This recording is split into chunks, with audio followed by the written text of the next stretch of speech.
السلام عليكم ورحمة الله وبركاته. اذكر الله وصلي على سيدنا رسول الله. اللهم صل وسلم وبارك على سيدنا محمد وعلى آله وصحبه أجمعين. مسلسل لام شمسية أنا ما سمعتوش إلا من بعد قضية ياسين. بصراحة سمعت أول حلقة منه في رمضان، ما كنتش فاهم هو بيتكلم عن إيه، ما كملتوش، فاهمني. لما حصلت قصة ياسين كله ربط قصة ياسين بمسلسل لام شمسية، رحت راجع له. يعني أنا وصلت الحلقة الثامنة تقريبا، 8 خلصت سمعتها، ما كملتش لسه الباقي، لما أكمل أقول. بس في ال8 حلقات دول يا إخوانا والله يعني أنا أقول لك يعني مستحيل يكون المؤلف ديتي من وحي خياله. يا إخوانا القصة أول حاجة التمثيل رهيب، الممثلين روعة في التمثيل. الولد اللي اسمه يوسف ده في المسلسل، اسمه علي، أظن علي البيلي، فاسمه في المسلسل يوسف. مستحيل يا إخوانا، الواد رائع، ده واخد، ده شارب تمثيل. يعني لو إنه حصل الموضوع معاه حقيقيا ما يطلعش بالشكل دي. الممثلين كلهم يعني خيال. المسلسل يا إخوانا فعلا اكتشفت انه خيال المسلسل ده، يعني خيال في التمثيل، خيال في القصه، الحوار اللي معيدور بين كل واحد والتاني، لا حوار ثقيل قوي، حوار مكتوب معلميه يا عم.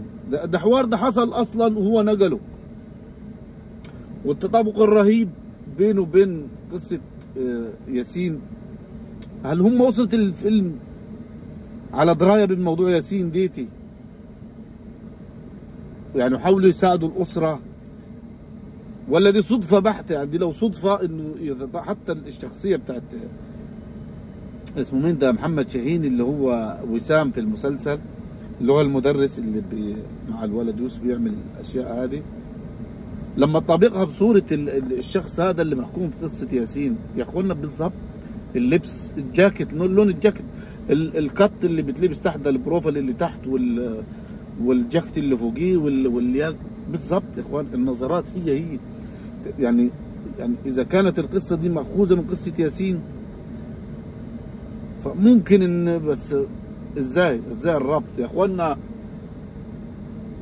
مستوى عالي في الحوار، اول حاجه في الحوار والرد، يعني التصوير. الولد يوسف ده جنني.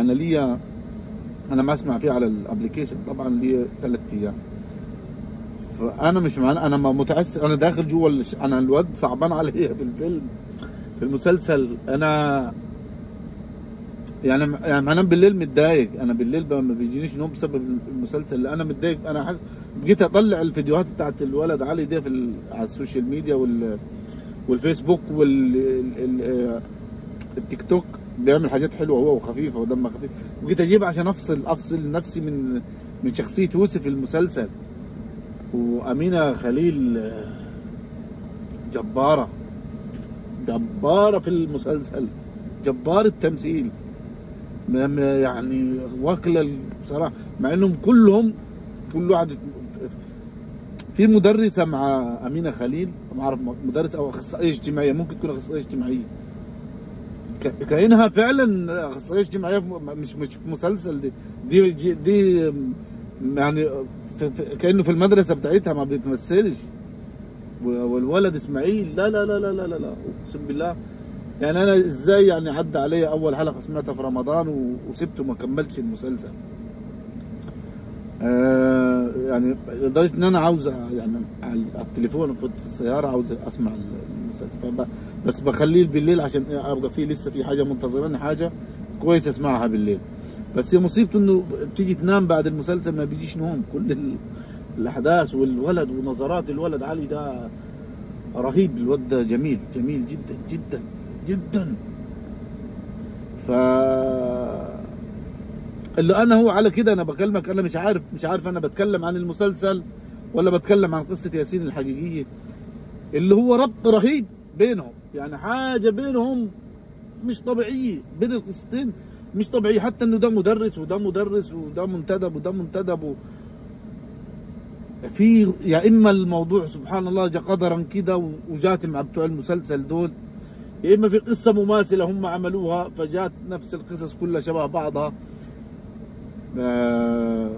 بصراحه يعني انا منبهر بالمسلسل ده. يعني المسلسل ازاي عدى علينا في رمضان وما طلعش، مش بس عشان القصه جميله وشيقه وواقعه في كل الاماكن، او في واقع يعني في الواقع بتاعنا حاصل يعني،